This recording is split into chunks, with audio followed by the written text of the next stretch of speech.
নিশ্চয়ই ভাবছেন এটা কোথায়, এটা কলকাতারই। আপনারা ভাবছেন পার্ক স্ট্রিট আর কোথায়, কিন্তু এটা না, পার্ক স্ট্রিট না, এটা পার্ক স্ট্রিট না। দেখুন আমি এখন পুরো বিড়লা প্ল্যানেটেরিয়াম যে আছে ওর সামনে দাঁড়িয়ে আছি।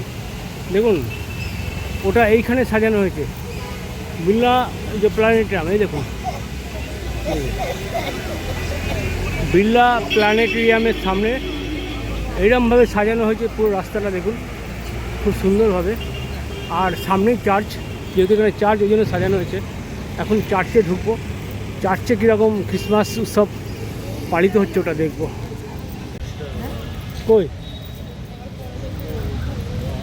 দেখুন চার্চে ঢুকছি, বিউটি লাগছে, এত সুন্দর সাজিয়েছে কি বলবো। তো চলে এসছি আজকে সেই চার্চ ময়দানে, একদম বিড়লা প্ল্যানেটেরিয়াম ভিক্টোরিয়া তার পাশেই, খুব নামকরা বড় চার্চ কলকাতার একদম সেন্ট্রালে, সেইখানে এসেছি আজকে। দেখুন আজকে থেকে উৎসব চালু হয়ে গেছে, পুরো রাস্তা দিয়ে লাইট দিয়ে সাজিয়ে দিয়েছে চারিদিকে। চলুন দেখাই ভালো করে।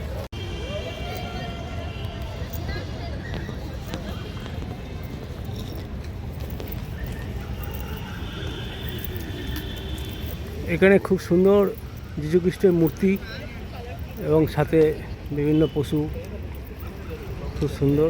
এখানে উট,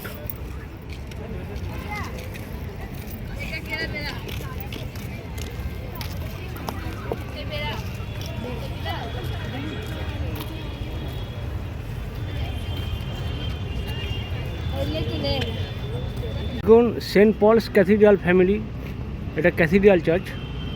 ক্যাথিড্রাল চার্চের বলছে 2026 নিউ ইয়ারকে উইশ করছে এবং ক্রিসমাসকে ব্লেসড করছে ক্যাথিড্রাল ফ্যামিলি থেকে।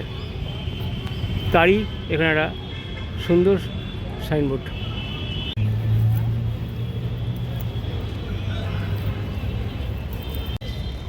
আপনারা কিন্তু 25শে ডিসেম্বর এই জায়গাটায় ঘুরতে আসলে বিউটি লাগবে, এবং যদি আসেন অবশ্যই সন্ধে করে আসবেন, নাহলে এই লাইট দেখতে পারবেন না।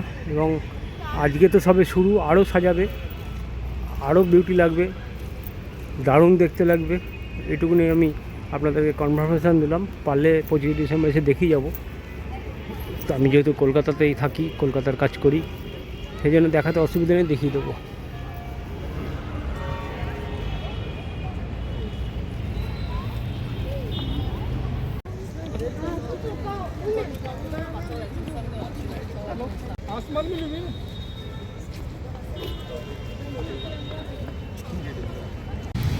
বেরিয়ে যাচ্ছি বাইরে এবং রাস্তাটা দেখাবো কীভাবে লাইট দিয়ে সাজিয়েছে চার্চের পাশে।